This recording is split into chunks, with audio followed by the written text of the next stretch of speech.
Caros amigos e colegas, as pessoas um pouco mais antigas, digamos assim, vão se recordar do filme A Bolha Assassina. Era uma bolha que, em tudo quanto é lugar que ela ia engolindo, seja coisas, pessoas, ia crescendo cada vez mais, até se tornar algo extremamente grande. Algo que poderia, do jeito que ela estava crescendo, engolir até cidades. Isso me faz lembrar os inquéritos instaurados a partir do famigerado inquérito das fake news. Aquele com distribuição dirigida a um dos ministros, sem que houvesse sorteio, para apurar fatos incertos, indeterminados, contra os próprios ministros da corte, ou seja, a vítima investigando os fatos, sem a participação do Ministério Público, em violação ao princípio acusatório do processo, ou seja, com diversas ilegalidades baseadas num dispositivo do regimento interno do Supremo Tribunal Federal que claramente não foi recepcionado pela Constituição Federal ao criar o sistema acusatório de processo, mesmo que de forma implícita. E desse inquérito, que inclusive foi promovido o arquivamento pela então Procuradora-Geral da República, Raquel Dodge, por ser manifestamente ilegal e inconstitucional, desse inquérito surgiram diversos outros. Em progressão geométrica, tanto que nós temos outros diversos inquéritos apurando diversos fatos perante uma corte que deveria ser uma corte constitucional. Julgar ações diretas de inconstitucionalidade, julgar recursos extraordinários e só excepcionalmente ações penais para aquelas pessoas que tenham prerrogativa de foro. Hoje, acredito que a imensa maioria das pessoas julgadas na excelsa corte não possui prerrogativa de foro. São pessoas que deveriam ser julgadas em um juiz de primeiro grau, com direito a diversos recursos para os tribunais de justiça, tribunais regionais, federais, Superior Tribunal de Justiça, até o Supremo Tribunal Federal, que não ocorre quando a pessoa é julgada diretamente na excelsa corte e que não há recurso, não há mais a quem recorrer, o Supremo dá a última palavra. E por que essa infinidade de pessoas julgadas num único local, no Supremo Tribunal Federal, pessoas sem prerrogativa de foro? O pretexto é que haveria conexão com fatos apurados, com pessoas que têm prerrogativa de foro. Isso chamaria milhares de pessoas. Quase 2.000 pessoas, para ser mais exato, a serem julgadas perante a excelsa corte. Quando nós pensamos em conexão, a conexão é um instrumento que existe para que não haja, principalmente, decisões conflitantes e quando a prova de um fato vai influir diretamente em outro fato. Quando isso acontece em primeiro grau, aqui num juiz de direito, com um juiz natural, com promotor de justiça natural, o que acontece? Se uma pessoa tem prerrogativa de foro, vai ser julgada perante, por exemplo, o Tribunal de Justiça. É lá que ela vai ser julgada. As demais pessoas que não possuem prerrogativa de foro vão ser julgadas perante o juiz de primeiro grau, exceto se isso não for possível, se a prova de um influir na prova do outro. Mas para que isso ocorra, a prova de um influir na prova do outro, há necessidade de conexão. Então eu vou dar um exemplo muito simples que ocorre em primeiro grau. As pessoas são acusadas por organização criminosa e por tráfico de drogas. Então, diversas pessoas são acusadas apenas de organização criminosa. 30 pessoas, por exemplo. por pertencer ao PCC. E 5 pessoas foram flagradas com tráfico de drogas, por tráfico de drogas também formam essa organização criminosa. As pessoas que são acusadas por tráfico de drogas vão ser julgadas apenas por tráfico de drogas e todas as demais pessoas em um outro processo por organização criminosa. Com isso daí, nós fazemos com que os processos andem muito mais rapidamente. E se essas pessoas que tivessem sido acusadas apenas de organização criminosa tivessem prerrogativa de foro, todas elas seriam julgadas pelo Tribunal de Justiça, porque a prova de um influi na prova do outro, obviamente, mas as demais seriam julgadas, não que não seja por organização criminosa, perante o juiz de primeiro grau. Isso daí é o próprio Código de Processo Penal determina que quando haverá embaraço no andamento do processo, nós faremos a redistribuição. Cada um será julgado no seu juiz competente. Isso para que não tumultue o processo. Ocorre também isso quando há pessoas presas e pessoas soltas. E ainda os fatos não foram apurados para as pessoas soltas. Para que não prejudique as pessoas presas, esses processos correrão separadamente e outros processos correrão em um outro processo separadamente e são desmembrados. Então, para que nós tenhamos a junção dos processos, há necessidade imperiosa de que, se eles forem separados, nós teremos decisões conflitantes, porque a prova de um influi na prova do outro. Peguemos isso para os inquéritos do dia 8 de janeiro, ou qualquer outro. Vamos pegar como exemplo de 8 de janeiro. Por que as pessoas estão sendo todas processadas no Supremo Tribunal Federal?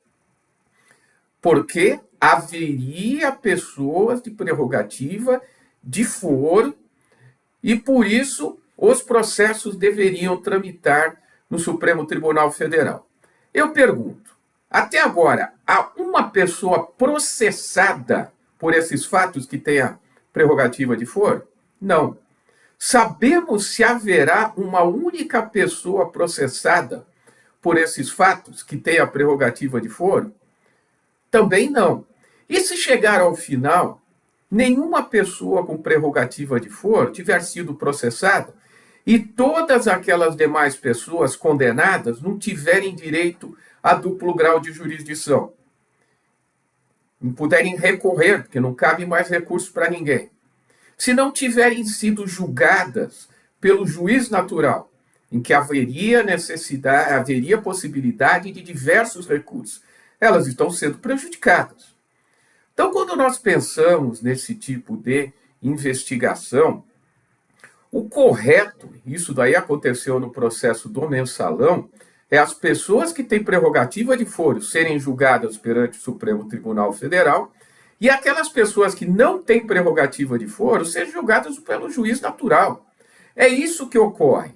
Porque se nós começarmos a imaginar que há pessoas com prerrogativa de foro, apenas meras suspeitas, e com isso daí fazer com que todas as pessoas sejam julgadas pelo Supremo Tribunal Federal, ele vai virar um juiz universal.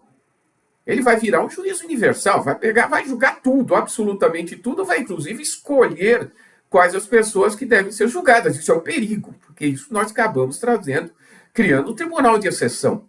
Essa que é a grande realidade, porque o correto é a pessoa ser julgada de acordo com o juiz natural. É o que preceitua a Constituição Federal.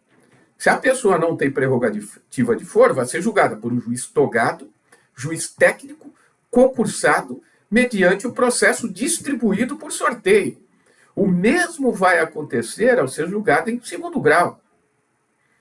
Vai haver sorteio do relator, e vai ser julgado por um tribunal natural. É isso que é o correto.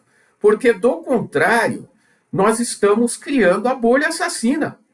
Vai engolir a tudo e a todos. Nós estamos criando um tribunal universal. todas as vezes que houver apenas uma suspeita, uma pequena suspeita de que haja participação de pessoa prerrogativa de foro. Isso não é suficiente para atrair a competência do Supremo Tribunal Federal. Pessoas são julgadas perante o juiz natural se houver um indiciamento, ao menos, de uma pessoa com prerrogativa de foro, avoca-se esses processos e eles serão julgados no Supremo Tribunal Federal, no estado que se encontra, se houver possibilidade de decisões conflitantes. Se houver essa possibilidade de decisões conflitantes. Do contrário, cada um é julgado no seu juízo competente. Porque o que está acontecendo? Hoje o Supremo Tribunal Federal está se tornando um tribunal de competência originária, quando na realidade deveria ser uma corte constitucional. Está preocupado muito mais com julgar questões constitucionais, questões que importem violação da Constituição, leis que são inconstitucionais, atos normativos que são inconstitucionais. Essa é a verdadeira vocação do Supremo Tribunal Federal, o que ocorre na maioria das cortes constitucionais do mundo. Lá, ou não há ninguém com prerrogativa de foro, e se há pessoas com prerrogativa de foro, são pouquíssimas. Então, são pouquíssimos processos em que as pessoas são processadas originariamente, criminalmente, perante a Suprema Corte. Isso faz com que os processos tramitem muito mais rapidamente, que não haja risco de prescrição. E o que vai acontecer agora? O Supremo Tribunal Federal está a discutir rever uma decisão de 1999. Existia uma súmula, que era a súmula 394. Essa súmula dizia que quando o parlamentar processado, investigado, deixasse o cargo que ocupava, que lhe dava prerrogativa de foro, ele continuaria a ser processado perante o Supremo Tribunal Federal. Seria investigado, continuaria a ser investigado, processado perante o Supremo Tribunal Federal. Viria uma perpetuação da competência do Supremo Tribunal Federal. Ele não perderia a prerrogativa de foro. Isso daí valia para todos os demais tribunais também, para todas as pessoas com prerrogativa de foro. O Supremo Tribunal Federal reviu, anulou essa súmula e todos os processos daquelas pessoas que deixam o cargo e que lhe davam prerrogativa de foro passaram a tramitar de acordo com o que determinado pela Constituição Federal, pelo juiz natural, normalmente o juiz de primeiro grau. O Supremo pretende rever isso. Isso vai fazer com que todos esses processos que estejam em primeiro grau, de pessoas que detinham prerrogativa de foro, deixaram de ter a prerrogativa de foro quando deixasse o cargo, vão todos esses processos retornar para o Supremo Tribunal Federal. E os parlamentares que hoje deixarem o cargo e estiverem sendo processados e forem deixarem o cargo e normalmente seriam processadas por um juiz de segundo grau, de um juiz de primeiro grau, passarão novamente a ser julgadas pelo Supremo Tribunal Federal. Isso daí vai inchar de tal maneira o Supremo Tribunal Federal que o risco de prescrição de centenas ou até milhares de processos será muito grande. Isso vai fazer com que o Supremo Tribunal Federal tenha um poder muito grande sobre os parlamentares, que saberão que, mesmo que deixem o cargo, continuarão sob o jugo do Supremo Tribunal Federal. Pode até ser que a intenção não seja essa, mas os parlamentares ficarão com medo. Ficarão com muito medo. Suponhamos um senador que tem a incumbência de julgar processo de impeachment de ministro do Supremo Tribunal Federal. Deixando o cargo, eles continuam a ser julgados por esses ministros. Daí vai dar um medo enorme nos parlamentares. Então, o que nós estamos vendo hoje é uma deturpação da competência do Supremo Tribunal Federal, que deveria, como eu já disse, ser apenas uma corte constitucional. Então, a partir do momento em que se arvora em investigador, como aconteceu no inquérito das fake news, deixando inclusive o Ministério Público de lado, violando o sistema acusatório de processo, que deu ensejo uma promoção de arquivamento pela então Procuradora-Geral da República, nós estamos criando um tribunal de exceção. Isso daí é um perigo para a democracia. O Supremo Tribunal Federal deve julgar pouquíssimos casos de pessoas que tenham prerrogativa de foro quando praticarem crimes relacionados com o exercício da função, como já é desde 2018. Rever tudo isso para que as pessoas sejam processadas perante o Supremo Tribunal Federal, mesmo que os fatos não estejam relacionados com as funções exercidas, e mesmo que deixem o cargo, continuem a ser julgadas pelo Supremo Tribunal Federal, isso não é nada bom para a democracia por conta de tudo que eu falei.